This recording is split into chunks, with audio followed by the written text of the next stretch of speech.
आज होली के दिन है, आप सब लोगों के हार्दिक शुभकामना बा।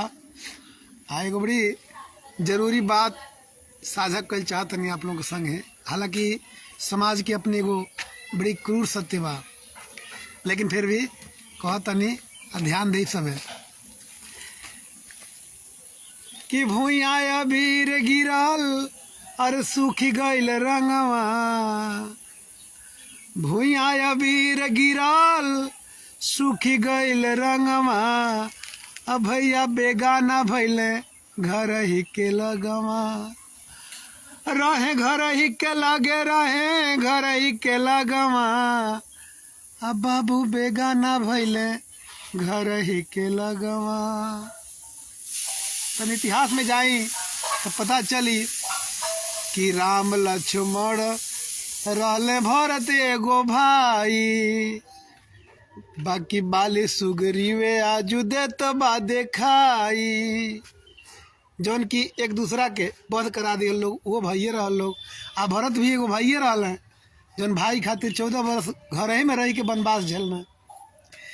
कि राम लक्ष्मण रहले भरत एगो भाई।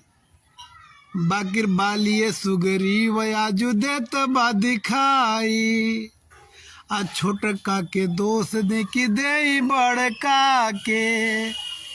दोनों के करे जा कुहकत होई छटपटा के। सच्चाई है बा कि छोटका के दोष दे कि दे बड़का के। दोनों के करे जा कुहकत होई छटपटा के। अरे आंगवा लगाई के आंगवा लगाई के से होली खेली संगवा। अब भैया बेगाना भैले घर ही के लगवा। अरे घर ही के लगे रहे घर ही के लगवा।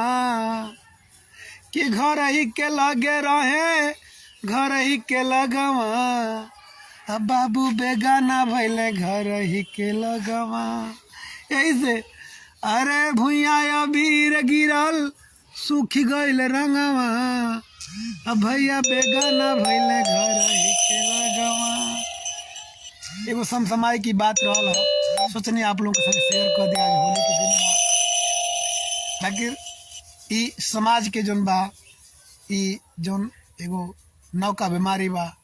सुख सुविधा बढ़ल बा, बाकी प्रेम काहे घटल बा। ये बाती पर एगो बात आ गई तो कह देनी है। वैसे होली एंजॉय करी सब है। आप लोग बहुत बहुत मुबारक बा, होली की शुभकामना बा। जय हिंद जय भारत।